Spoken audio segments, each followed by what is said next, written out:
यं ब्रह्मा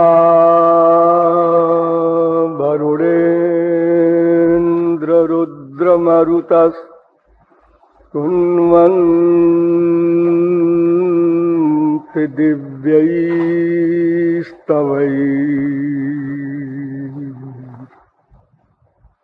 वेदैः साङ्गपदक्रमोपनिषदैर्गायन्ति यं सामगाः ध्यानावस्थिततद्गतेन मनसा पश्यन्ति यं योगिनो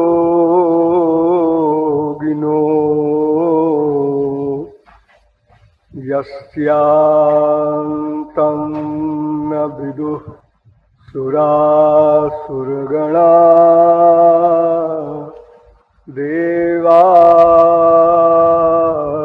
तस्मै नमः।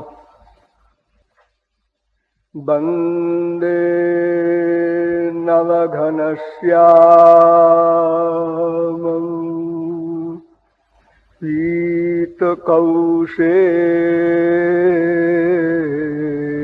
पीतकौशेयवाससं सानन्दं सुन्दरं शुद्धं श्रीकृष्णं प्रकृतेः परं। नमः कमलनाभाय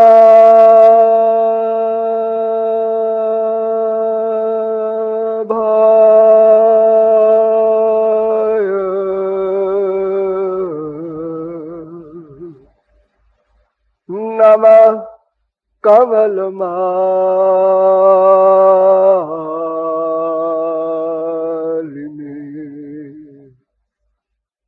नमः कमलपादाय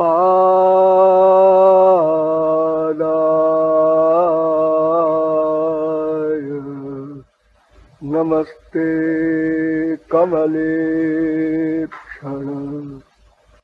यो ब्रह्माणं विदधाति पूर्वं यो वै वेदांश्च प्रणोति तस्मै तद्वन्हा देवमात्मबुद्धिप्रकाशं मुमुक्षुर्वै शरणमहं प्रपद्ये। योगीन्द्र मुनीन्द्र वन्द्य नंदनंदन पादारविंद मकरंद मिलिंद महानुभाव, नियमानुसार थोड़ी देर हरिनाम संकीर्तन कर लीजिए। पश्चात प्रेम तत्व पर कुछ विशेष विचार विमर्श होगा। भजो गिरिधर गोविंद गोपाला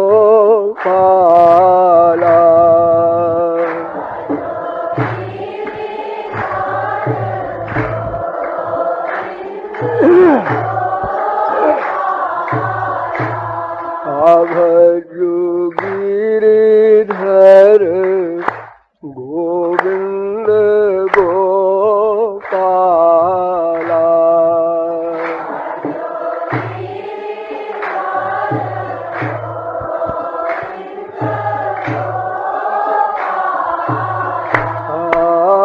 भजो गिरिधर गोविंद गोपाला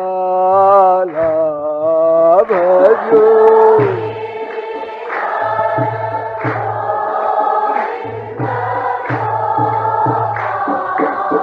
अरे भजो गिरिधर गोविंद गोपाला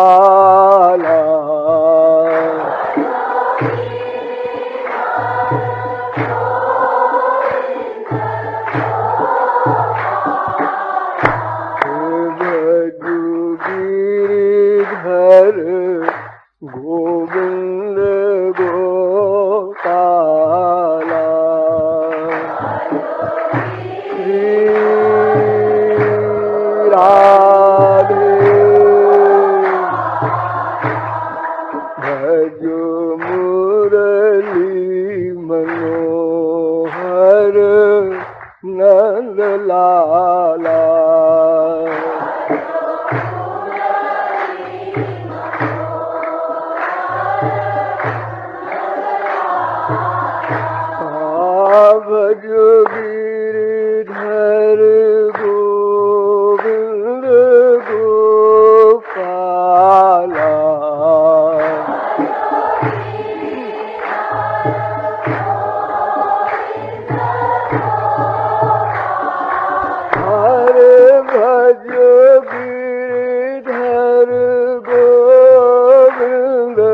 भजो गिरिधर गोविंद गोपाला।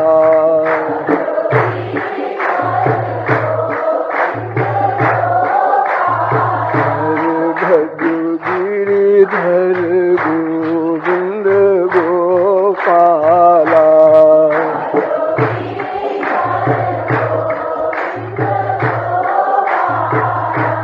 भजो गिरिधर गोविंद गोपाला। भजो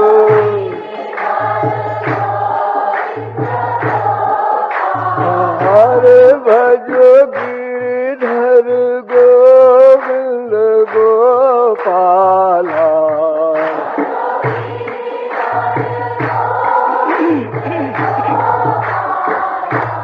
भजो गिरिधर गोविंद गोपाला।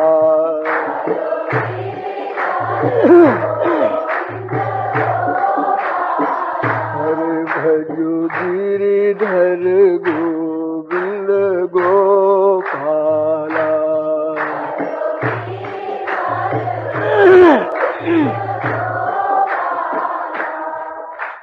बोलिए वृंदावन बिहारी लाल की। बहुत धीरे स्वर में आप लोग जय घोष करते हैं। कदाचित प्रेम तत्व की गंभीरता से चिंतित हो गए हैं। अगर ऐसा नहीं तो ठीक ठीक जय घोष करना चाहिए। बोलिए वृंदावन बिहारी लाल की। अब आप लोग सावधान हो जाएं।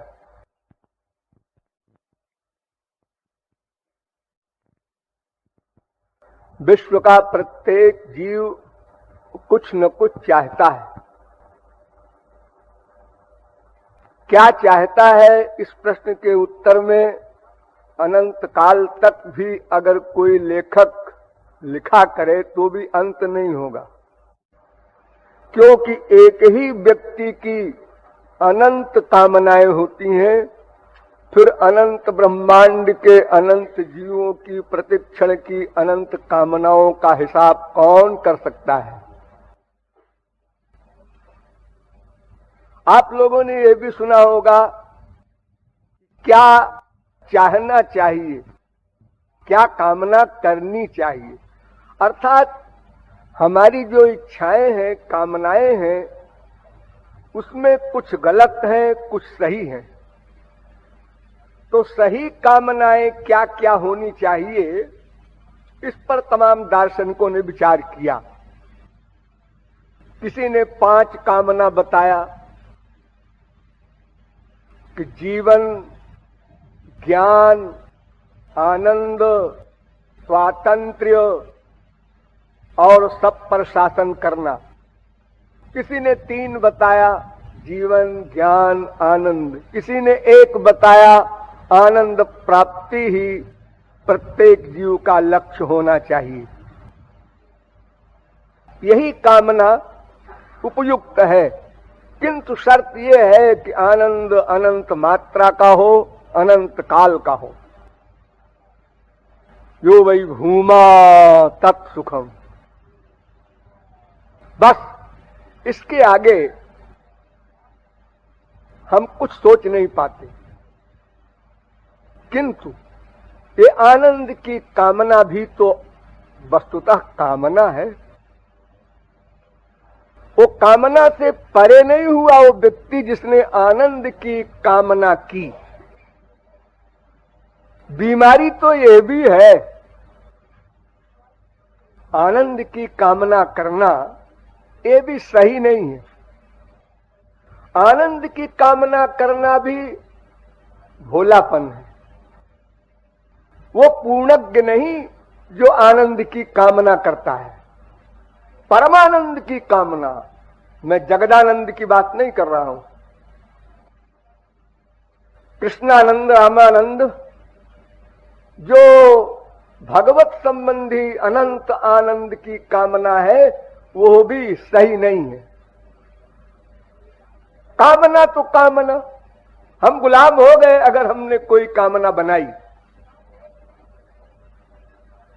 ये कामना के रोग ने ही हमारे अनंत जन्म नष्ट किए। इसलिए हमें सबसे पहले निश्चय करना है कि अब कामना नहीं बनाएंगे, न मेटीरियल न स्पिरिचुअल।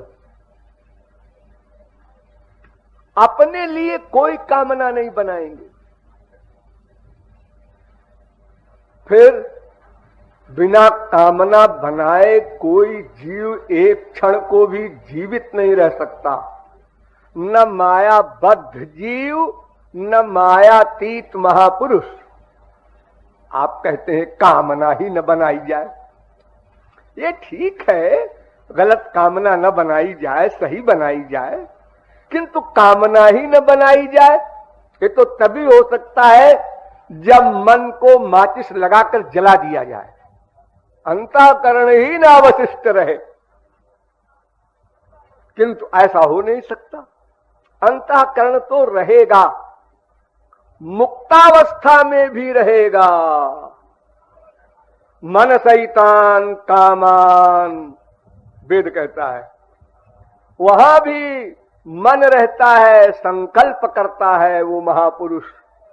ठीक है, उसको कोई प्रयत्न नहीं करना होता, बस संकल्प किया सत्य संकल्प होने के कारण और कार्य हुआ। अनंत लोकों में जाता है महापुरुष, जहां चाहे। तो मन तो वहां भी है, कामना वहां भी है, भगवान के लोक में भी है। देखिए वेद कहता है, यो वेद निहितम गुहायाम परमे व्योमन सोष्टुते सर्वान कामान सह ब्रह्मणा विपश्चिता। यहां भी कामान आया, वो भगवान के साथ अपनी कामनाएं रखता है। और आप कहते हैं कि ये कामनाओं का रोग ही खतरनाक। जगत संबंधी कामना का रोग डेंजर है, ठीक है, ये तो विवेकी मान लेगा। लेकिन भगवत संबंधी हम कामना न करें, उनके दर्शन का आनंद न लें, उनके शब्द श्रवण का आनंद न लें, उनके स्पर्श का आनंद न लें, तो फिर इन इंद्रियों का फिर लक्ष्य ही क्या रह गया। बिलेवतोरुक्रम विक्रमान्ये, फिर तो सब व्यर्थ है। नहीं, ये भी सही है कि कामना तो बनानी ही पड़ेगी, और ये भी सही है कि हम अपने आनंद की कामना भी न बनावें। ऐसा समाधान होना चाहिए।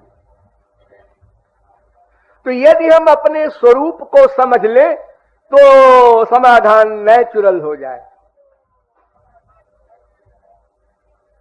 जीवेर स्वरूप है कृष्णेर नित्य दास। जितने भी जीवात्माएं हैं ये श्री कृष्ण की नित्य दास हैं।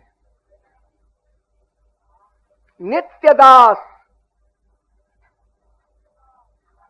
क्यों जी? नित्य दास है तो फिर ये भवाटवी में चक्कर क्यों लगा रहे हैं?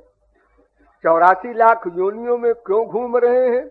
राग द्वेष अभिनिवेश अविद्या स्मिता इन पंच रोगों में क्यों ग्रस्त हैं? त्रिताप त्रिगुण त्रिकर्म में क्यों पिस रहे हैं? नित्य दास आप शब्द का प्रयोग करते हैं, तो नित्य दास जो होगा वो तो नित्य भगवत स्वरूप होगा, अर्थात स्वरूप शक्ति से अनुग्रहित तो होगा। जैसे ललिता विशाखा तुंग विद्या चंपक लता आदि गोलोक की गोपियां ये नित्य दास हैं। शेष जीव जो माया के अंदर में है ये नित्य दास कहां है?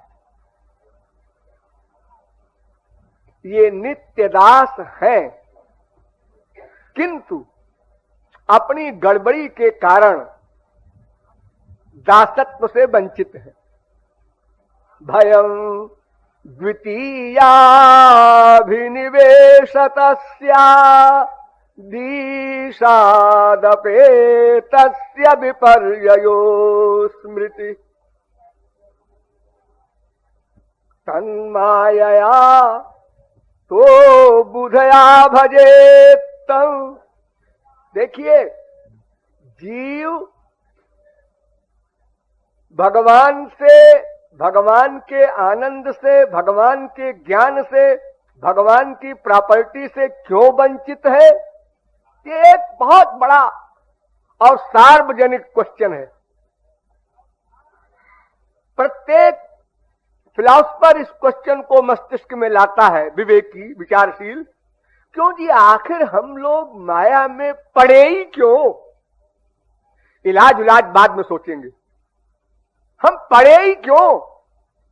जब भगवान के हम दास हैं, भगवान के अंश हैं, भगवान हमारा माता है, पिता है, भ्राता है, प्रियतम है, सब कुछ है, तो ये गड़बड़ी आई कैसे? इसके अनेक उत्तर दिए हैं अनेक आचार्यों ने। शंकराचार्य की ढपली अलग बचती है और कोई आचार्य की ढपली अलग बचती है, सब अपना अलग अलग उत्तर देते हैं, लेकिन समाधान नहीं हो पाता।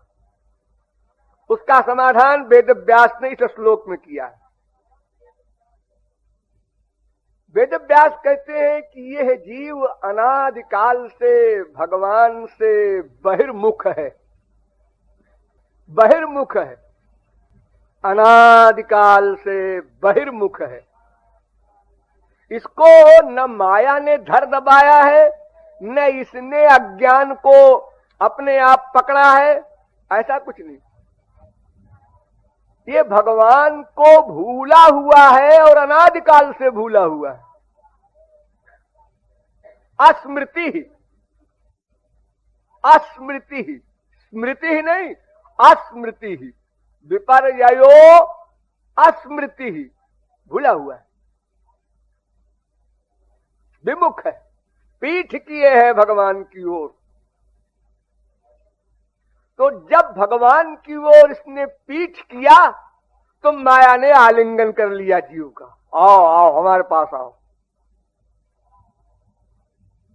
पहली गलती, भगवान की ओर पीठ किया। याद रखना, अनादिकाल से, एक दिन किया नहीं। ये प्रश्न मत लाना कभी तो पीठ किया, नो नो।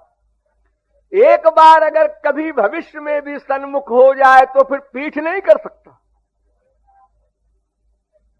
अनादिकाल से पीठ किए है, इसलिए अनादिकाल से माया ने इसको चिपटा रखा है। जब भगवान से बहिर्मुख है तो अब इलाज क्या है? ठीक जो रोग का कारण होता है वैसा ही इलाज होना चाहिए, वो भगवान के सन्मुख हो जाए, बस, कुछ करना धरना नहीं। जो पीठ किए है उसके बजाय अबाउट टर्न होकर के भगवान के सन्मुख हो जाए। सन्मुख होय जीव मोहि जबहि, दुष्टम यदा पश्यत्यन्नम ईशमस्ति अन्यम ईशम पश्यति। सन्मुख होकर देखे, पीठ न करे, सन्मुख हो जाए। अब वो महिमानम ईशा, उनकी महिमा को, उनके स्वरूप को, उसके संबंध को अगर कोई समझ लेगा तभी सन्मुख होगा। उसी सन्मुख को, सन्मुख होने को शरणागति आदि अनेक शब्दों से पुकारा जाता है। प्रपत्ति, शरणागति, भक्ति, उनको अपना मान लेना, अनेक भाषाओं में आचार्यों ने कहा। तो केवल सन्मुख होना ही एकमात्र हमारा कर्तव्य है। और जब सन्मुख होने को हम प्रयत्न करेंगे तो उसके पहले सोचेंगे भी कि सन्मुख क्यों होना चाहते हैं।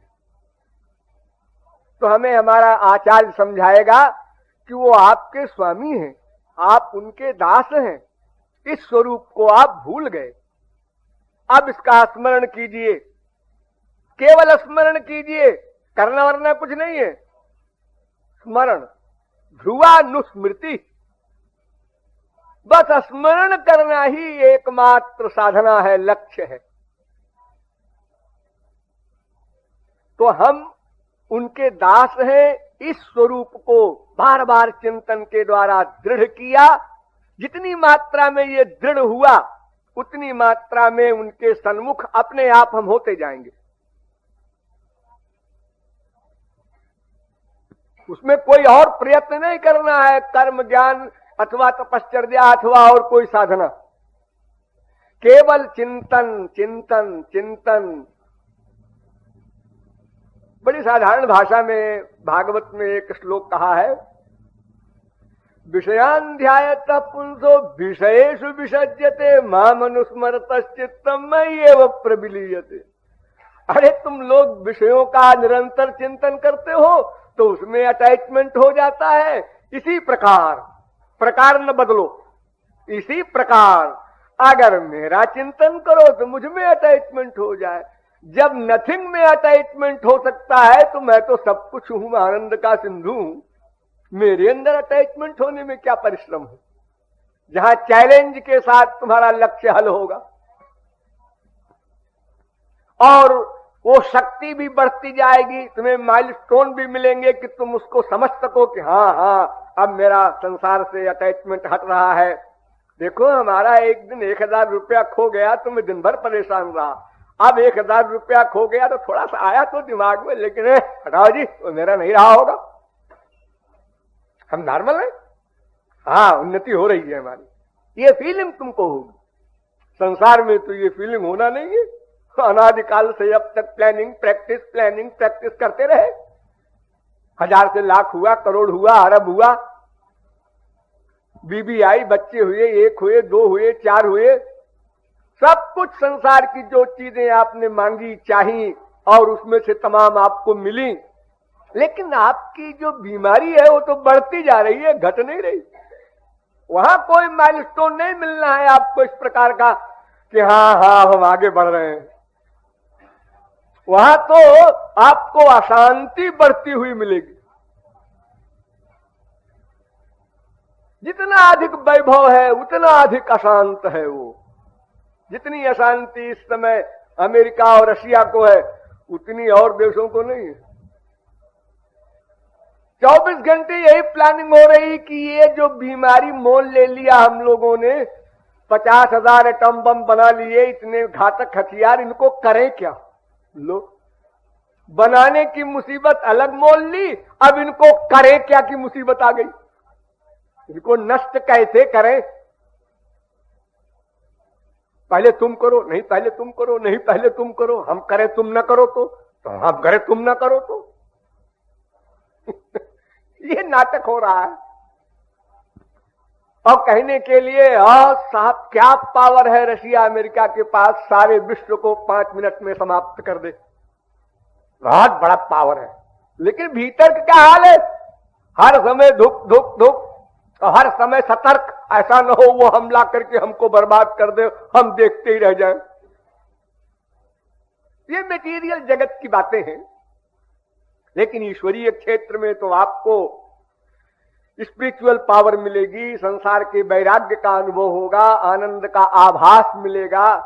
फिर धीरे धीरे जो जो आगे बढ़ते जाएंगे, आपको जैसे आप एक गस्सा खाना खाते हैं, थोड़ी तृप्ति होती है, दूसरे गस्से में और होती है, 10वें गस्से में और होती है, फिर 50वें गस्से में आप कहते हैं बस बस बस। अनुभव होता है आपको कि हाँ खाने से तृप्ति हो रही है। तो केवल सन्मुख होना यही एक औषधि है। और सन्मुख होने में हमको ये समझना होगा कि हम दास हैं, वे स्वामी हैं। अब स्वामी में दास्य भाव ही नहीं, दासत्व धर्म है। वो दास्य भाव से दास्यत्व धर्म, सख्य भाव से दास्यत्व धर्म, वात्सल्य भाव से दास्यत्व धर्म, माधुर्य भाव से दास्यत्व धर्म, सभी दासता करते हैं। दास भी दासता करता है, सखा भी दासता करता है, मां भी दासता करती है, प्रेयसी भी दासता करती है सबका एक धर्म, सेवक धर्म। ये केवल सेवक धर्म का अर्थ ये न समझ लेना कि दास्य भक्ति ही सेवक धर्म है, ऐसा नहीं। मोहि तो ही नाते अनेक, कोई भी नाता मान लो लेकिन दास्य धर्म रहेगा, क्योंकि हम उनके दास हैं। और जब दास्य धर्म को आपने समझ लिया तो फिर दास का एक ही धर्म है, क्या? स्वामी की सेवा, स्वामी की सेवा।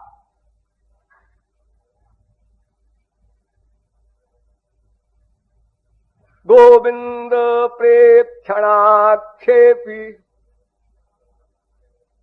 एक सखी श्याम सुंदर की सेवा कर रही थी, उनको देखा, इतना आनंद मिला कि आंखों से आंसू आने लगे।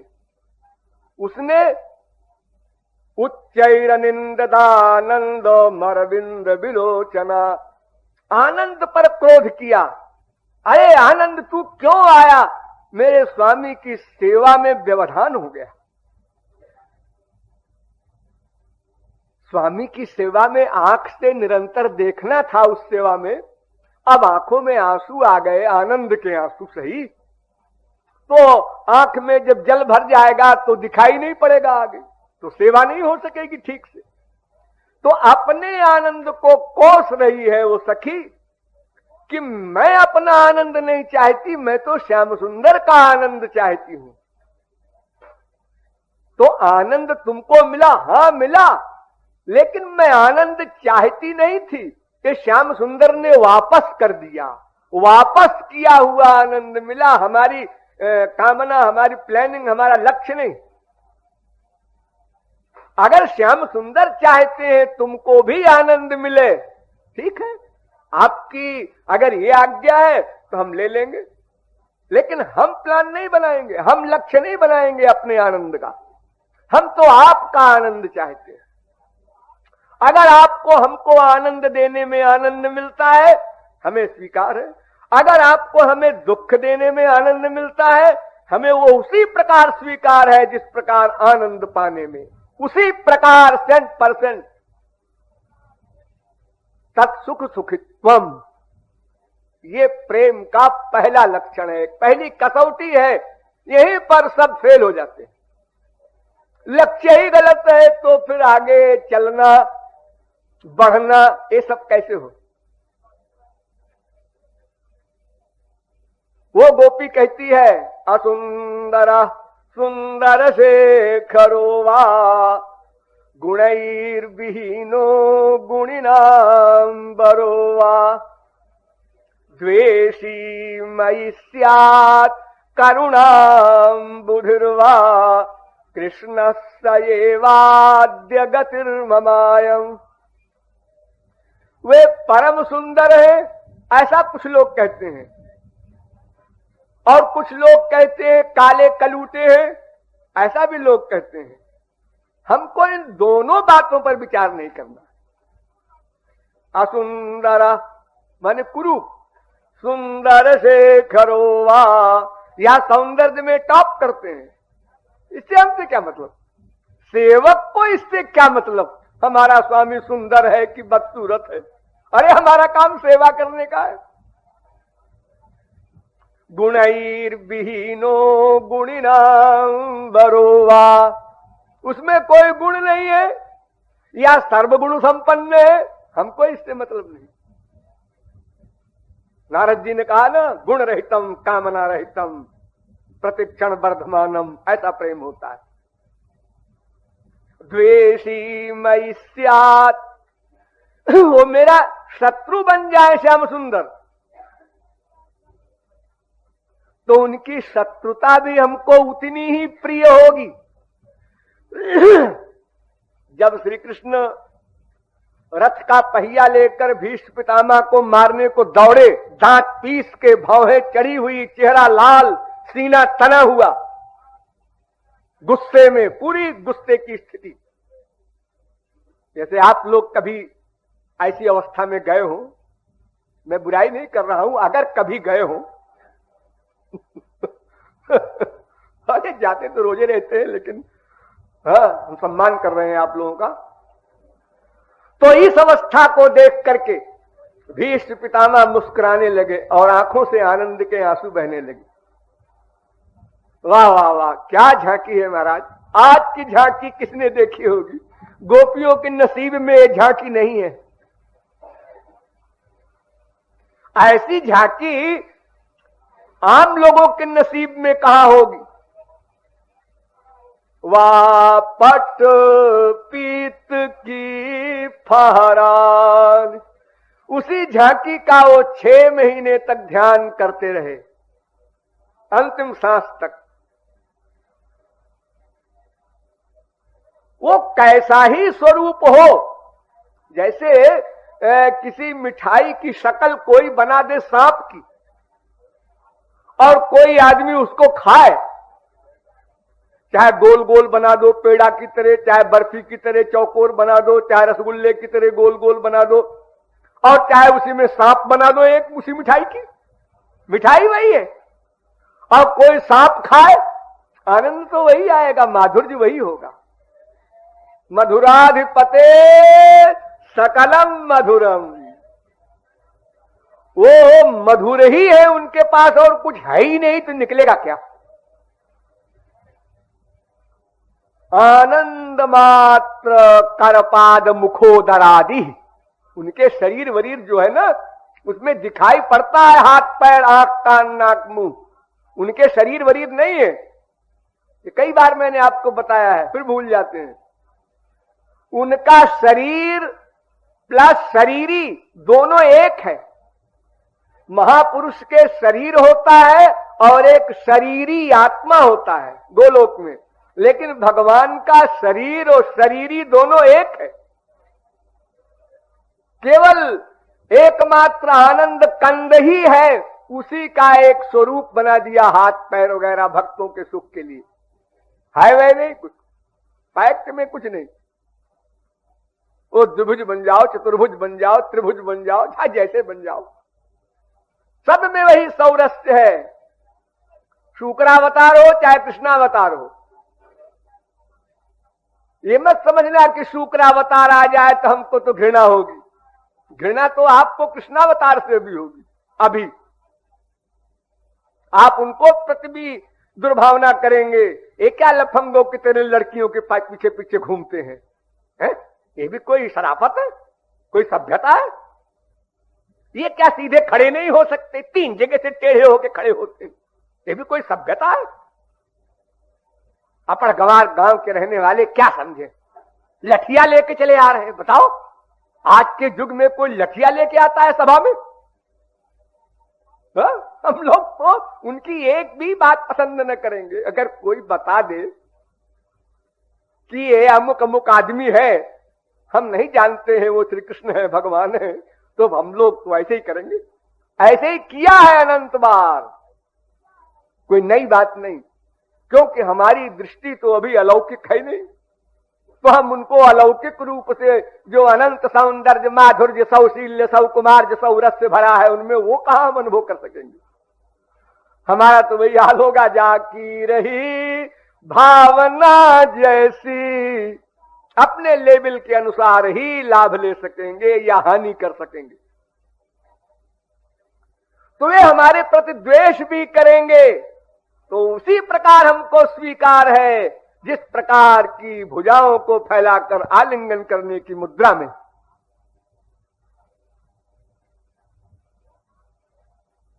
दोनों में एक स्थिति रखने का पक्का निश्चय जिसका हो, वो भगवत प्रेम के मार्ग में चले, फिर वो पहुंचेगा अंतिम कक्षा में, जहां ब्रह्मा शंकर जाने में परमिशन उनको लेनी पड़ती है, और ब्रह्मा तो बेचारा परमिशनें लेता रह गया, जा ही नहीं सका। तपश्चर्या ही करता रह गया, उसको टिकट नहीं मिला, प्रवेश नहीं मिला वृंदावन में। अरे जब श्रीमती महालक्ष्मी को प्रवेश नहीं मिला तो औरों की कौन कहे। लक्ष्य सही होना चाहिए, भले ही आप 1000 जन्म बाद वहां पहुंचे, लेकिन लक्ष्य बिल्कुल पक्का होना चाहिए, उसमें गड़बड़ न होने पाए। लक्ष्य अगर नीचा हो गया तो फिर आप चाहे 4 दिन में भगवत प्राप्ति कर लें, धोखा खा गए। तो जिसका गुरु जिस क्लास का होता है, सौभाग्य से मिल जाता है, शिष्य को उसी क्लास में ले जाना चाहता है, इसलिए उसी का लक्ष्य सही हो सकता है। अन्यथा तो हमारे देश में गुरुओं के भंडार हैं, आपको यही सिखाएंगे, सुख संपत्ति घर आवे, कष्ट मिटे तन का। और आप बड़े विभोर होंगे, हमारे गुरुजी आए उसी दिन 1 लाख का प्रॉफिट हो गया। उनके चरण पड़ते ही लक्ष्मी कूद पड़ी आकर के स्वर्ग से। और उसके बाद क्या हुआ, उसके बाद का नहीं बताएंगे, क्या क्या सर्वनाश हुआ उसके बाद। लक्ष्मी के कूद पड़ने से क्या क्या उपद्रव हुए, ये सब प्राइवेट बात है। तो वो दोनों अवस्थाओं में एक सी स्थिति की भावना रखता है जो भगवत प्रेम के मार्ग में चलना चाहता है। आश्लिष्य वा पादरतां पिनष्टुमा मदर्शनान् मर्महतां करोतु वा यथा तथा वा विदधातु लंपटो मत्प्राणनाथस्तु स एव न परः। मेरे प्राणनाथ श्याम सुंदर ही हैं, वे चाहे प्यार करें, चाहे मार डाले और चाहे उदासीन हो जाए, हम तीनों अवस्थाओं में उनको चैलेंज करते हैं। ये प्रेम का स्वरूप है। फिर वो किसी की परवाह नहीं करता। माधवो यदि निहंति हन्यता, माधवो यदि निहंति हन्यता, और बांधवो यदि जहाति त्यज्यता, और साधवो यदि हसंति हस्यता, माधव स्वयमुरीकृतो मया। श्याम सुंदर ही डायरेक्ट मेरी हत्या करना चाहे, अरे इससे बड़ा सौभाग्य क्या होगा। काल की हत्या तो हमारे ऊपर अनंत बार हो चुकी है। ये जब आप लोग शरीर छोड़ते हैं उस समय काल आपकी हत्या करता है। श्याम सुंदर हत्या करें, इससे बड़ी बात और क्या होगी। कोटि कोटि मुनि यत्न कराही, अवंत राम कही आवत नाही। और वो साक्षात हत्या करें हमारी, इससे बढ़िया और क्या मृत्यु होगी। और बांधवो यदि जहाती, ये माँ बाप बेटा स्त्री पति ये संसार के परिवार वाले अगर कहे ये नाकारा हो गया, बेकार हो गया, आवारा हो गया, भ्रष्ट हो गया, इसको निकाल बाहर करो, हर समय राधे राधे श्याम श्याम करता है। अरे बड़ा सौभाग्य है, आप लोगों ने हमें निकाल दिया, बड़ा अच्छा हुआ। नहीं तो हमको कभी कभी धोखा तो रहता ही कि कोई न कोई तो प्यार करता होगा इन लोगों में। अब बड़ा अच्छा हो गया, अब पक्का वैराग्य हो गया। साधवो यदि हसंती, ये तमाम महात्मा लोग ये क्यों हंसेंगे। अरे महात्माओं में बहुत प्रकार के महात्मा होते हैं, योगी, ऋषि, मुनि, तपस्वी, ज्ञानी, इनका सिद्धांत सब अलग है। ये भक्ति मार्ग वालों को देखकर हंसते हैं। वृंदावन में एक बार एक योगी और एक भक्त दोनों को यमुना पार जाना था, तो योगी राज ने अपनी योग की शक्ति प्रकट की और यमुना जल के ऊपर पैर रखते हुए चले गए, पृथ्वी पर जैसे आप लोग चलते हैं। और जो भक्त थे उन्होंने नाव मंगाया और उसको 2 पैसा दिया और पार चले गए। पार जाकर के योगी ने मजाक बनाया भक्त का, क्यों जी तुम्हारे श्री कृष्ण जब यमुना पार नहीं कर सकते तो ये भवसागर से पार क्या करेंगे। तुम हमेशा राधे राधे श्याम श्याम करते फिरते हो। तो भक्त ने बड़ी नम्रता से कहा कि महाराज, हमारे श्री कृष्ण क्या कर सकते हैं, क्या नहीं कर सकते हैं, इसका उत्तर मैं देना नहीं चाहता, क्योंकि तुम समझ नहीं सकते। लेकिन तुम्हारा योग जो है, ये तुमने जो 50 वर्ष साधना की है, तपस्या की है, खाना पीना सब छोड़ करके, ये 2 पैसे के बराबर है। 2 पैसे में हमको नाव मिल गई, हम यमुना पार चले आए। भला हम अपने प्राण बल्लभ को एक छोटी सी बात के लिए बुलावें और कष्ट दें? ये सेवक का धर्म है। ऐसा हम कैसे करते? लेकिन तुमने अपने इष्ट देव को जो तुमने कमाया है इतना सारा, ये तुमने 2 पैसे के मामले में सब खर्च कर दिया। अब तुम पता लगाओ तुम्हारी योग शक्ति कम हुई कि नहीं। उसको बड़ी फीलिंग हुई योगी को कि हाँ, कम तो हो गई। जितने बार प्रयोग करेंगे लिमिटेड पावर को, उतने उसका लॉस होता जाएगा, माइनस होगा। वो अनलिमिटेड तो होता नहीं, चाहे कोई विश्वामित्र हो, चाहे कोई कितना बड़ा तपस्वी हो। लिमिटेड पावर होती है तपस्या की। उसको जितना आप व्यय करेंगे, खर्च करेंगे, उतने ही वो कम होता जाएगा। तो योगी राज वहीं से भक्त बन गए। उन्होंने कहा कि इतनी मेहनत किया मैंने, और सचमुच ये 2 पैसे का ही काम हुआ इससे। इतनी बड़ी परिश्रम वाली वस्तु का मूल्य 2 पैसा। तो भक्त भगवान से कुछ भी नहीं चाहता।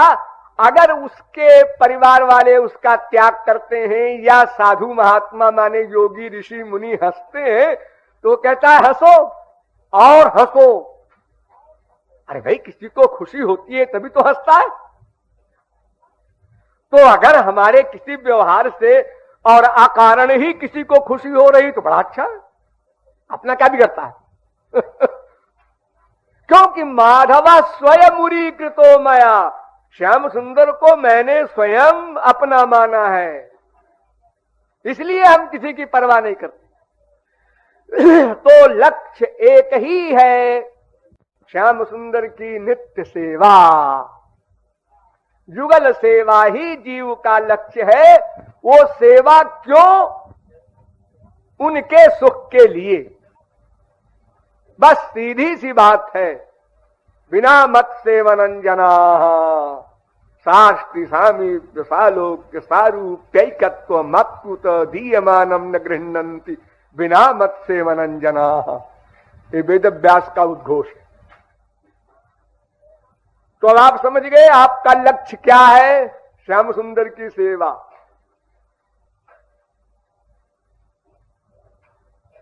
घबराइए नहीं।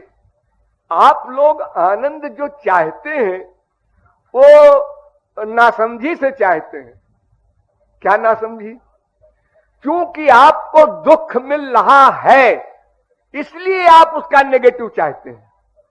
अगर आपकी ये दुख निवृत्ति हो जाए तो भी आप आनंद चाहना बंद कर दें। अरे हटाओ जी, हमें कुछ चाहिए नहीं। अपना जो गड़बड़ था वो चला गया, अपना जो टेंशन था, अशांति थी, वो चली गई। देखो, गहरी नींद में आप लोग कुछ नहीं चाहते, क्योंकि दुख निवृत्ति हो जाती है। और जब सो के उठते हैं तो आप लोग वही शब्द बोलते हैं, सुखमहमस्वाप्तम। आज तो बड़े आनंद से सोए, कोई सपना उपना भी नहीं आया, वहां उसने मारा, उसने पीटा, वहां भागे, वहां ऐसा हुआ वैसा हुआ। स्वप्न में सब होता है ना। तो श्याम सुंदर की सेवा ही जीव का लक्ष्य है, और वो सेवा उनके सुख के लिए है। कृष्ण सुख तात्पर्य प्रेम तो प्रबल, उनके सुख के लिए ही हम सेवा चाहते हैं। उसमें ये सोचना ही नहीं कि इस प्रकार से उनको सुख मिलेगा। जिस प्रकार से उनको सुख मिले वो करना है, अपनी मर्जी नहीं चलाना है, अपनी इच्छा नहीं रखना है, फिर बीमारी पैदा हो जाएगी। उस बीमारी से दूर रहो। प्रहलाद ने कहा था, कामानाम हृदय संरोहम भवतस्तु विणे वरम। मैं आपसे वर मांगता हूं कोई कामना न पैदा हो। तो वो प्रेम जिसको हम पाना चाहते हैं, जिसके द्वारा सेवा होगी, वो प्रेम भगवान की एक अंतरंग शक्ति है, आनंद शक्ति। आनंद शक्ति, ये ज्ञानियों को वही आनंद मिलता है भगवत कृपा से, आनंद ब्रह्म का आनंद। सच्चिदानंद आपने नाम सुना है ना, तो उसमें सत शक्ति, चित शक्ति, आनंद शक्ति। तो आनंद शक्ति के अंडर में चित शक्ति है, उसके अंडर में सत शक्ति है। इसलिए वेदों में भगवान के 3 नाम भी लिखे हैं, 2 नाम भी लिखे हैं, 1 नाम भी लिखा है। सच्चिदानंद ब्रह्म भी लिखा है, चिदानंद ब्रह्म भी लिखा है, और आनंदो ब्रह्मेति बेजानात भी लिखा है, क्योंकि उसी के अंतर्गत है। तो उस आनंद ब्रह्म को प्राप्त करने वाला ज्ञानी, बस उसकी सीमा समाप्त। उस आनंद के भीतर, आनंद के भीतर जो उसका सेंस है, जो उसका सत्व है, वो है लादिनी शक्ति। एक दूध होता है, फिर उससे घी निकलता है, उससे और इंपॉर्टेंट होता है वो सामान। क्यों समझो, एक गुड़ होता है, एक चीनी होती है, एक मिश्री होती। तो आनंद ब्रह्म का जो सत्व निकला और मधुरतम, वो लादिनी शक्ति। और लादिनी शक्ति का भी जो सारभूत तत्व है, उसका नाम है प्रेम। लादिनी शक्तेरो परम सार तारो प्रेम जानी, वो प्रेम। तो अब आप क्या समझे कि श्री कृष्ण आनंद कंद है और ब्रह्म आनंद है। ज्ञानियों का उपास्य ब्रह्म आनंद ब्रह्म है और श्री कृष्ण आनंद कंद है।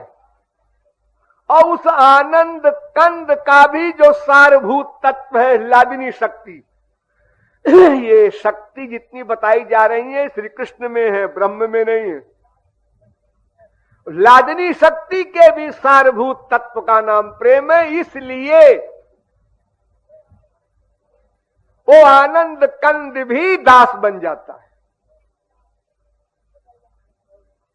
ये वैलक्षण्य है उस शक्ति का। सारी शक्तियां उसके अंडर में रहती हैं, उसको नमस्कार करती हैं, उसकी सेवा में रहती हैं। जैसे ऐश्वर्य शक्ति है,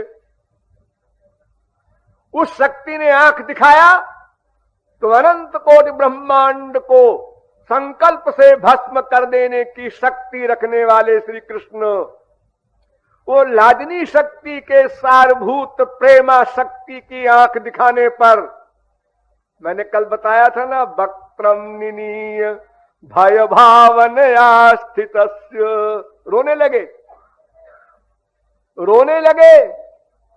सर्वशक्तिमान भगवान रोने लगे एक पतले से डंडे से।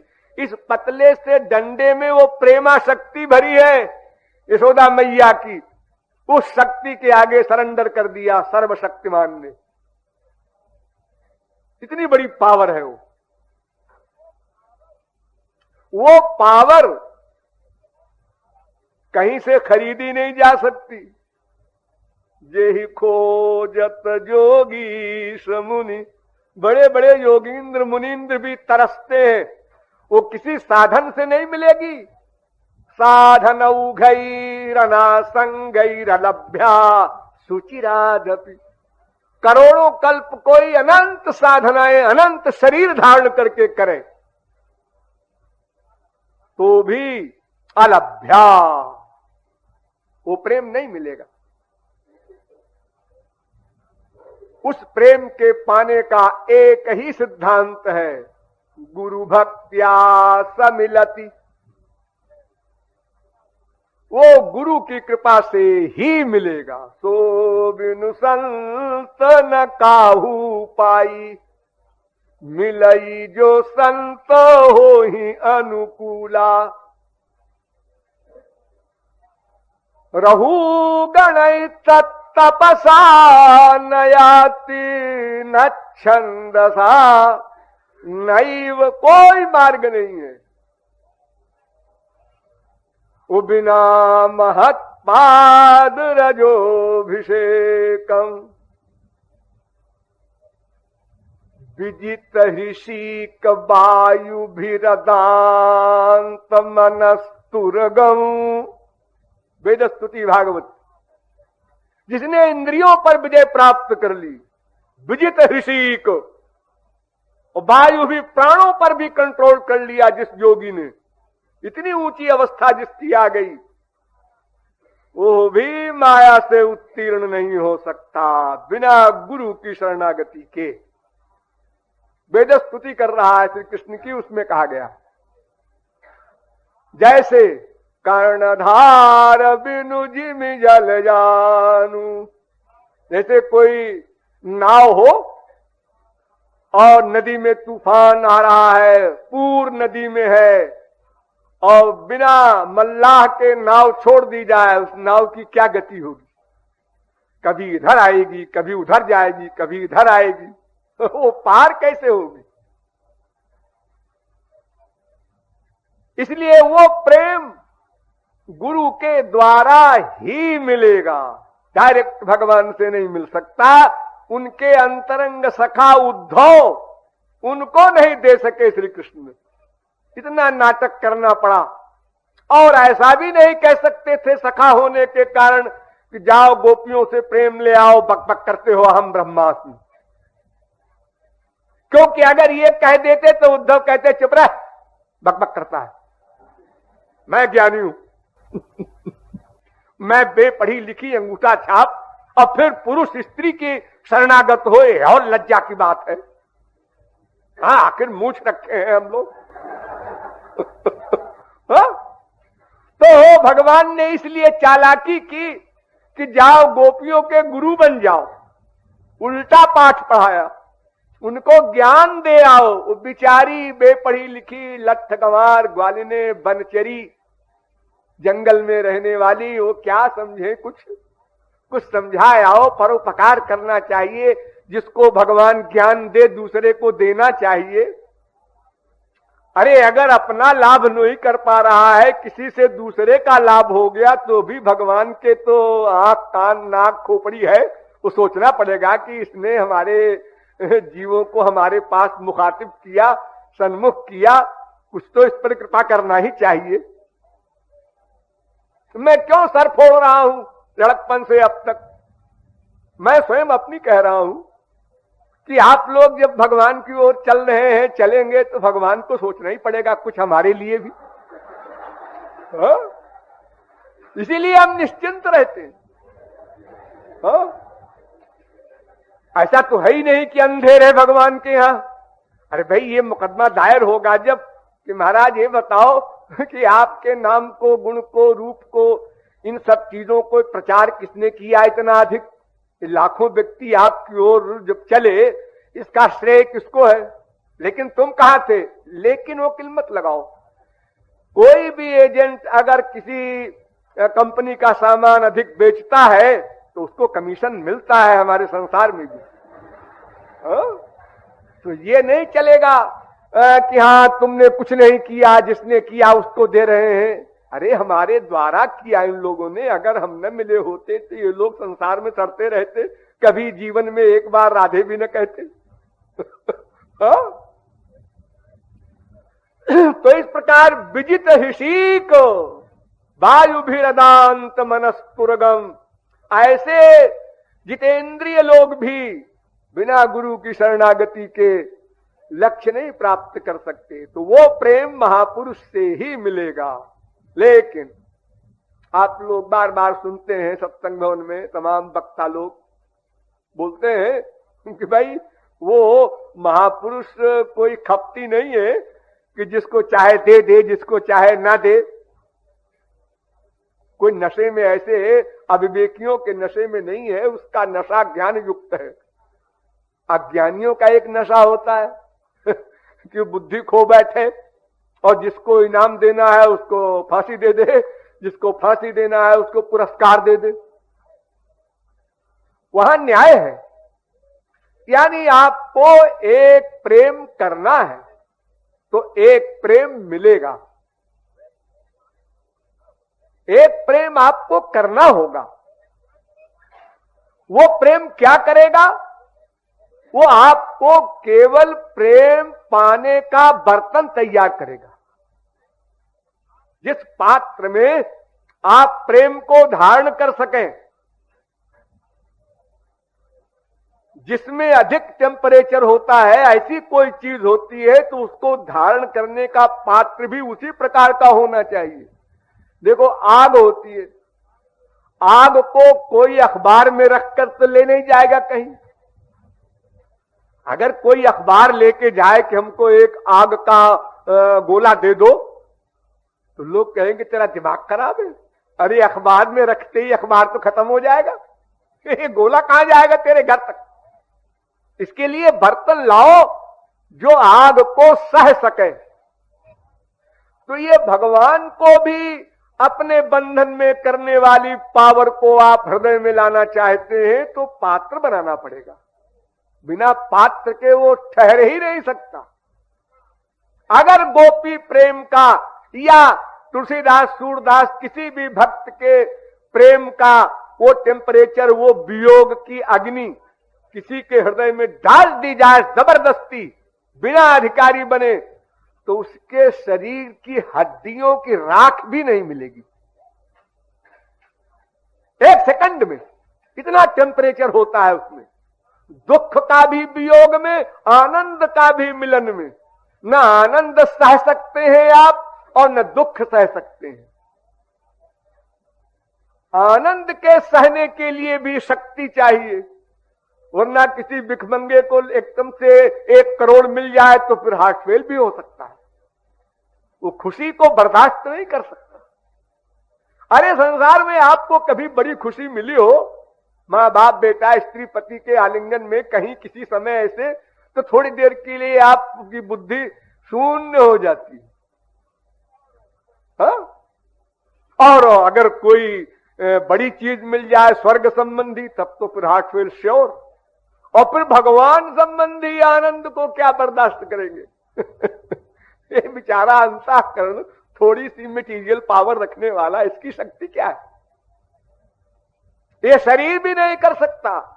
ये तो जो प्रेम करने के लिए हम कह रहे हैं, जब उस प्रेम को आप करेंगे तो वो स्वरूप शक्ति से अनुग्रहित हो जाएगा आपका शरीर, मन, बुद्धि, प्राण, रोम रोम। तो वो स्वरूप शक्ति की कृपा जब प्राप्त कर लेगा, उनकी पावर प्राप्त कर लेगा, ये आपका शरीर, इंद्रिय, मन, बुद्धि का समुदाय, तब आपको वो गुरु वो प्रेम देगा। तभी उसको देना चाहिए दीक्षा, जिसको आप लोग बोलते हैं कान में मंत्र फूंक दिया। ये वो पावर है। वो कान में मंत्र माने वो दिव्य प्रेम। फिर उसके बाद कुछ करना धरना नहीं रहता, बस बात खत्म। अगर आप अपने घर में ठीक ठीक फिटिंग कर दें, तार बिजली का ठीक ठीक लगा ले, बल्ब ठीक ठीक हो, सब चीजें ठीक ठीक, स्विच वगैरह सब करेक्ट हो गया, इसके बाद वो पावर हाउस वाला मैकेनिक आकर के पावर हाउस से आपके घर के कनेक्शन को जोड़ेगा और जोड़ते ही एक साथ लाइट, पंखे सब चलने लगे। तो अगर आप घर में फिटिंग न करें और पावर हाउस से कहें साहब फिटिंग विटिंग रहने दीजिए, आप हमको तो बिजली दीजिए तो कहेगा ये फुल मैड है, आप नहीं। ऐसे ही हम लोग भी संतों के पास जाके कहते हैं, महाराज आप तो सब कुछ कर सकते हैं, वो दे दीजिए ना। क्या दे दे?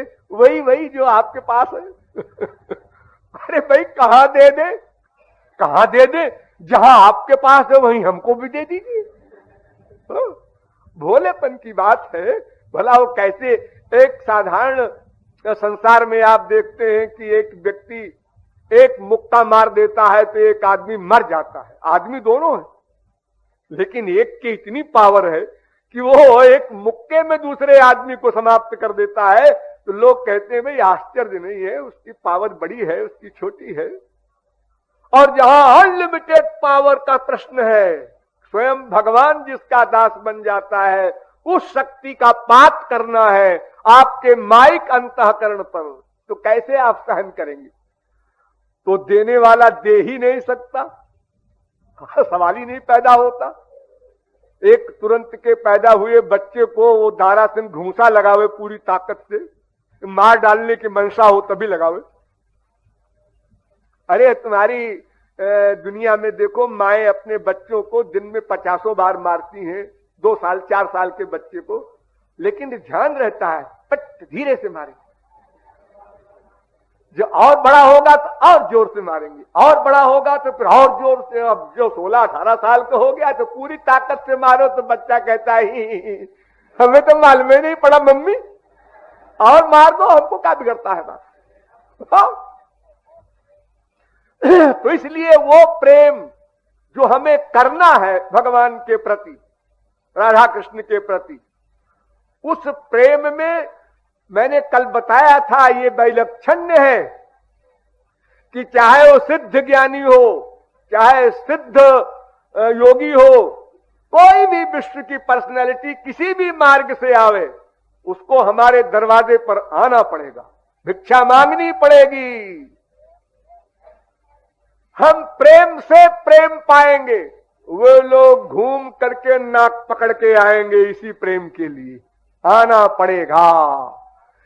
अरे वो बड़ी बड़ी बात तो छोड़ दो, अगर कोई मुक्ति ही चाहता है तो भी आना पड़ेगा, और मुक्ति से नीचे वाला लक्ष्य ही नहीं है, वो तो घोर मूर्खता है। लेकिन हमारी ये भक्ति, ये प्रेम कितना सुगम है, थोड़ा इस पर विचार कर लीजिए। अज्ञानी हो चाहे ज्ञानी हो, दोनों के लिए भक्ति है।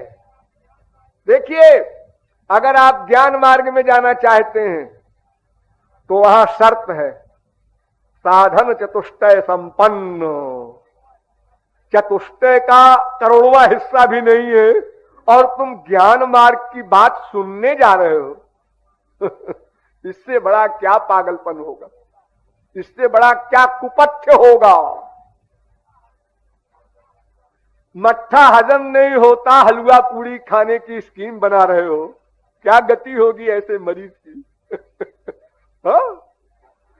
लेकिन भक्ति में अज्ञानात् अथवा ज्ञानात्, कैसे ही हो, ज्ञात्वा ज्ञात्वाथ ये वै माम यावान यस्यास्मि यादृशः भजन्त्यनन्य भावेन ते मे भक्त तमामताः। भागवत।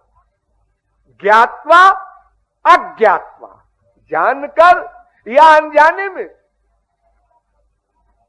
गोपियों ने नहीं जाना श्री कृष्ण भगवान है, जार बुद्ध्या विसंगता, प्यार कर लिया प्रियतम मान करके। लेकिन जिससे प्यार किया वो मायातीत था, इसलिए मायातीत बन गए।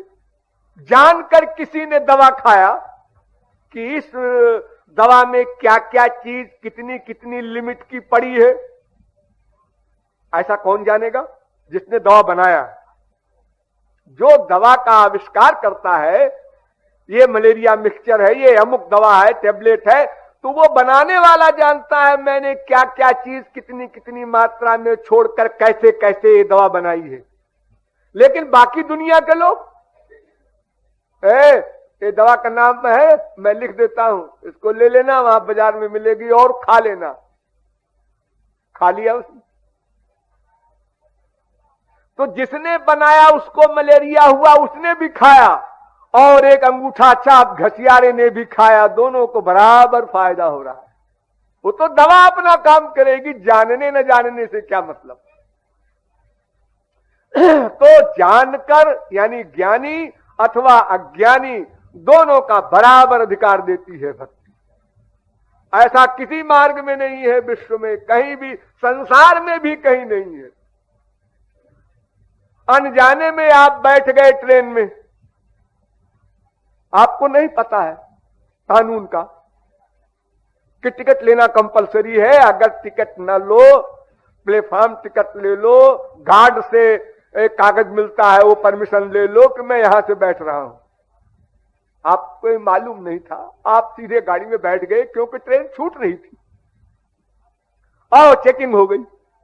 आप कहते हैं जी कितना किराया होता है इलाहाबाद का?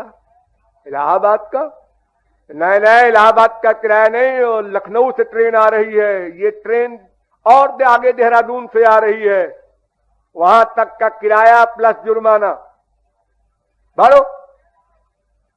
अरे साहब, मैं कह रहा हूं कि मैं हरनामगंज में बैठा हूं। जी आपके कहने से क्या होता है, लॉ ये कहता है।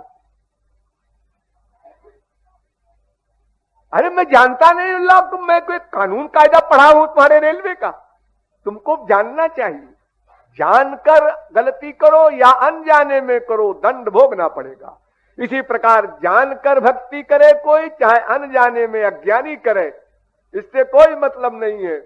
एक व्यक्ति तमाम शास्त्र वेद का ज्ञान प्राप्त करके मूर्ति में भगवान की अध्याहार करता है, पंडित लोग उसमें मंत्र पढ़ करके भगवान को स्थापित करते हैं, फिर पुजारी लोग हमेशा पूजा करते हैं। और एक धन्ना जाट है, उसको एक पंडित जी मिले, उसके पीछे पड़ गया धन्ना जाट कि हम भी पूजा करेंगे भगवान को, तुम्हारे हैं शालिग्राम। तो वो भांग घोटने का एक भंगोटना था, उसने दे दिया पंडित ने पीछा छुड़ाने के लिए, और कहा ले जाए तुम्हारे शालिग्राम है, इनको खिला के खाना खाना। बस उसने रट लिया, इनको खिला के खाएंगे। न उसमें मंत्र से कोई आवाहन हुआ है, न कोई उसमें मंदिर की तरह स्थापना हुई है। उस भंगोटनक में उसने यह विश्वास करके कि ये शालिग्राम भगवान है, इनको खिला के खाना चाहिए, बैठ गया और एक हफ्ते में भगवान को बुला दिया। हाँ, आना पड़ा भगवान को एक सप्ताह के भीतर, केवल विश्वास। तो इसलिए जानकर हो चाहे अनजाने में हो, दोनों प्रकार से भक्ति एक फल देती है। नंबर 2, सदाचारी हो या दुराचारी हो, दोनों को भक्ति स्वीकार करती है। एक आश्चर्यजनक सिद्धांत है। गीता में श्री कृष्ण ने कहा, चौंका देने वाली बात, आपि चेत सुदुराचारो भजते मामनन्य भाग साधुरेव समन्तव्य सम्यक व्यवसितो हि स। घोर से घोर दुराचारी भी अगर श्री कृष्ण की भक्ति करता है तो उसको साधु ही समझो, साधुरेव समन्तव्य, सबके लिए है। ये भक्ति का द्वार सबके लिए खुला है, साधक को भी सिद्ध को भी। अरे साधक को तो आप जानते ही हैं, सिद्ध के लिए भी। आत्मा रामाश्च मुनयो निर्ग्रंथा अप्युरुक्रमे कुर्वन्ते हैतुकीं भक्ति मित्थम भूत गुणो हरि। ए सुखदेव परमहंस वगैरह जो बड़े बड़े टॉप के सिद्ध हैं, इनके लिए भी वही मार्ग है, आओ राधे श्याम करो। और साधक के लिए भी वही, सबके लिए एक सा, कोई अंतर नहीं कि आप सिद्ध हैं तो आपके लिए 1 लाख की कुर्सी दी जाएगी ना, किसी के लिए कोई रियायत नहीं। निवृत्त तरसै रूप गीयमानात् भवौ सधा क्षोत्र मनोभिरामात्। देखिए 3 दिखाए गए इसमें। निवृत्त तरसई ही माने परमहंस लोग, निवृत्त तरसई ही सिद्ध महापुरुष परमहंस ज्ञानी, और वे भी श्री कृष्ण भक्ति करें उसी प्रकार। अभवौ सधात, ये मुमुक्षु लोग, इनके लिए भी वही मार्ग। अश्रोत्र मनोभिरामात्, ये विषयी लोग, संसारी विषयी लोग, इनके लिए भी वही मार्ग। सब लोग आओ, श्री कृष्ण के नाम रूप लीला गुणधाम का श्रवण करो, कीर्तन करो, स्मरण करो। ये तीन बात सुखदेव परमहंस ने ये निचोड़ बताया परीक्षित को। श्रोतव्य कीर्तितव्य स्मर्तव्यो भगवान नृणाम। परीक्षित, मैं अंतिम निर्णय बता रहा हूं, अब मुझसे बार बार मत पूछना। बस श्री कृष्ण की नाम गुण लीला आदि की स्थिति को बार बार सुनो, कीर्तन करो, प्लस स्मरण करो।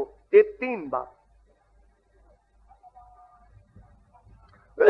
भगवान ब्रह्म कार्तेन त्रिरन्वीक्ष्य मनीषया। ब्रह्मा ने 3 बार वेदों का मंथन किया। तदध्यवस्यत् कूटस्थो रतिरात्मन यतो भवेत्। 3 बार वेदों का मंथन करके और ब्रह्मा ने बताया श्री कृष्ण में ही मन लगाओ। सुखदेव परमहंस ब्रह्मा के बताए हुए सिद्धांत को कहते हैं न यतो न शिव पंथा विशतः। इस संसार में चक्कर लगाने वाले जीवों, प्रमुख रूप से मनुष्यों, इससे बढ़कर और कोई मार्ग नहीं है, केवल यही एक मार्ग है।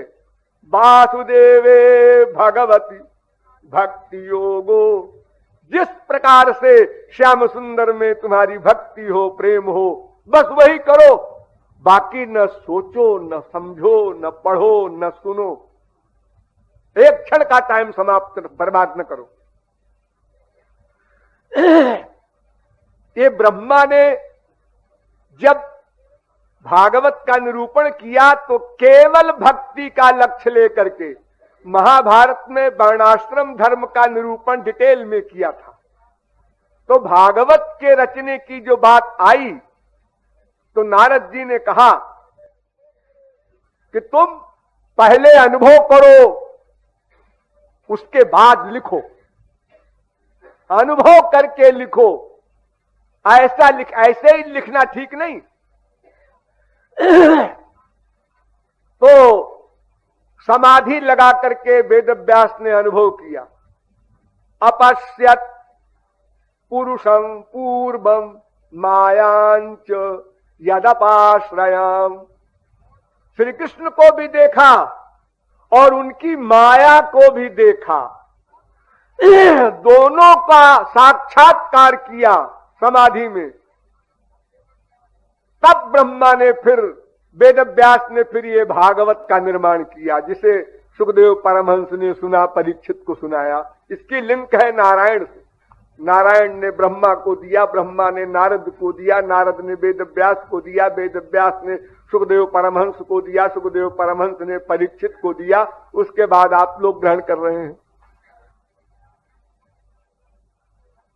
तो सदाचारी हो, दुराचारी हो, ज्ञानी हो, अज्ञानी हो, साधक हो, सिद्ध हो, विषयी हो, विरक्त हो, सबके लिए भक्ति में सौलभ्य है। और कमाल सुनो भक्ति का। समस्त शास्त्रों में एक स्वर से केवल भक्ति के बारे में एक राय रखी गई है। भक्ति रेवैनम नयति, भक्ति रेवैनम पश्यति। वेद एव माने होता है ही, माने केवल। केवल भक्ति ही आपको माया से निवृत्त करा सकती है, भगवान से मिला सकती है। और गीता तो आप जानते ही हैं, केवल भक्ति से, ना हम वेदैर न तपसा, और कोई साधन नहीं। भक्त्या त्वनन्यया शक्य पुरुषः सपर पार्थ भक्त्या लभ्य। हजारों जगह गीता में भरा पड़ा। इसी प्रकार भागवत तो भक्त्या हम एक आग्रह चिल्लाई रही है। और रामायण तो आप जानते ही कि साधक सिद्ध विमुक्त उदासी, कवि कोविद कृतज्ञ सन्यासी, योगी शूर सुतापस ज्ञानी, धर्म निरत पंडित विज्ञानी, ताराई न बिनु से मम स्वामी, राम नमामि नमामि नमामि। किसी के लिए और कोई मार्ग ही नहीं है, और फिर कलयुग में तो प्रश्न ही नहीं है। एक और सुरखाप के पर्व लगे हैं यहां पर कि त्रेता वगैरह में तो किसी हद तक कम से कम भक्ति के द्वार तक लोग पहुंच जाते थे निष्काम कर्म से। एक आपने सुना होगा निष्काम कर्म, इससे भक्ति के द्वार तक पहुंच गए, फिर कर्म को छोड़ दिया। ज्ञान के द्वार तक पहुंच गए, फिर कर्म को छोड़ दिया। लेकिन काली नहीं कर्म न भक्ति विवेकू, राम नाम अवलंबन एकू। तो सिद्धा भक्ति तो करने की है ही नहीं है। भगवान के नाम रूप लीला गुण धाम आदि का अवलंब लेकर जो जिस भक्ति के द्वारा वो भक्ति मिलती है, उस भक्ति के बारे में बात कर रहे हैं कि सारे शास्त्रों वेदों में उसका निरूपण है। प्लस नंबर 2, वो भक्ति सबके लिए एक सा अधिकार देती है। सर्वेधिकारिणो यत्र, कोई भी हो, सर्वधर्म बहिर्भूतः सर्व पाप रतस्तथा, मुच्यते नात्र संदेहो विष्णोर्नामानुकीर्तनात्। सब धर्मों को छोड़ दे, समस्त पापों को किए हुए हो, कोई हो, सब अधिकारी। मां हि पार्थ व्यपाश्रित्य ये पिशु पापयो नया, स्त्रियो वैश्यास् तथा शूद्रास् ते जानति परां गतिम। गीता। पुरुष नपुंसक नारी नर जीव चराचर कोय, अरे मनुष्य ही नहीं कुत्ते बिल्ली गधे भी हो, कोई भी हो, पशु पक्षी कीट आदि बोलीते ना पारे, सुनी ले हरि नाम तारा सब तोरे। सबके लिए एक सिद्धांत है, कोई भी जीव हो, हम ब्राह्मण हैं, हम क्षत्रिय हैं, हम वैश्य, अरे सब बकबक मत करो। कोई भी जीव हो, जीव से मतलब है, यहां शरीर से मतलब नहीं है। नंबर 3, सभी द्रव्यों से भक्ति होती है। देखिए देवी देवताओं की पूजा आप करवाते होंगे शादी ब्याह वगैरह में कभी, अभी दिवाली पर होगी। इसमें कायदे कानून है कि इनको ये चीज चढ़ेगी, इनको लाल कपड़ा चढ़ेगा, इनको सफेद कपड़ा चढ़ेगा, इनको लाल फूल चलेगा, इनको सिंदूर चलेगा, इनको ये चढ़ेगा लेकिन श्री कृष्ण के लिए भक्ति मार्ग में पत्रम पुष्पम फलम तोयम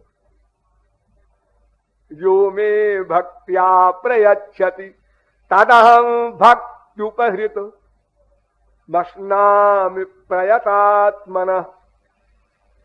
कोई भी द्रव्य हो, जो भी आपके पास, अदन कसाई मांस दे रहा है, हाँ लाओ लाओ, जो लाओ, सारा विश्व मेरा है, मैं तो मांस में, मदिरा में, घोर गंदगी में भी व्याप्त हूं, तो मैं कहां का पवित्र हूं लेकिन सब में व्याप्त होकर के भी नित्य पवित्र हूं मैं।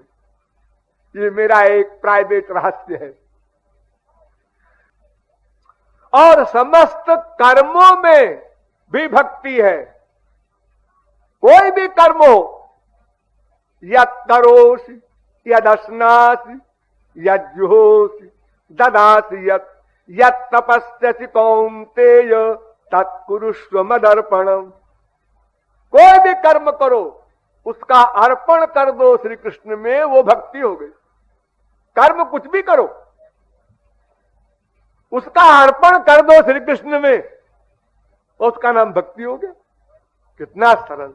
और सबके लिए, कोई कर्म, कोई कुछ भी करो, हमको इससे मतलब नहीं कौन क्या करता है, लेकिन उस कर्म को श्री कृष्ण को अर्पण कर दो। खबरदार, अपने लिए न करो। तो भक्ति के विषय में इतनी सरलता है कि सबका अधिकार भक्ति के अंदर हो गया। एक पंडाल के नीचे वो ब्रह्मा शंकर भी आ रहे हैं और वहां अजामिल आज बड़े बड़े पापात्मा भी आ रहे हैं, शबरी गीध सब इकट्ठे हो गए। आपकी तारीफ, थोड़ा बहुत दिग्दर्शन यहां पर भी है। कोई यहाँ 10,000 महीना कमाने वाला आया है, कोई 500 रुपया महीना कमाने वाला भी आया है, कोई बेचारा अपना यहाँ वहां से रुपया इकट्ठा करके साधना करने आया है। सब एक लेवल में रह रहे हैं, एक खाना खा रहे हैं। हल्का फुल्का आइडिया यहाँ भी है, फूल मत जाइए आप लोग यहाँ बड़े कमाल कर रहे हैं। ये सब भगवत कृपा मानिए, ये कोई आपका कमाल नहीं है। आप तो इस प्रकार से कहीं एक दिन भी नहीं रहना चाहेंगे अगर और कहीं आपको भेजा जाए। इतने जितने आपको शारीरिक यहाँ व्यवधान हो रहे हैं, अशांति हो रही है, जी बड़ी मुसीबत है। न नहाने का ढंग से है, न बैठने का, न लेटने का, न कपड़ा बदलने का, न कपड़ा धोने का, सब मुसीबत है यहाँ पर। तो क्या कहें, खाना भी साहब जो बन गया वो खाओ, झक मार के खाओ। अब कुछ बोलने का भी अधिकार नहीं, इसलिए मौन हो गया है यहां पर कि कोई कुछ शिकायत न कर सके। क्या चालाकी है यहां की कि कोई कुछ शिकायत करेगा तो बोलना पड़ेगा, और जो बोलने चलेगा तो उंगली कर दी जाएगी, बोलना मना है। ये तमाम जन्मों के सुकृत से ऐसा होता है।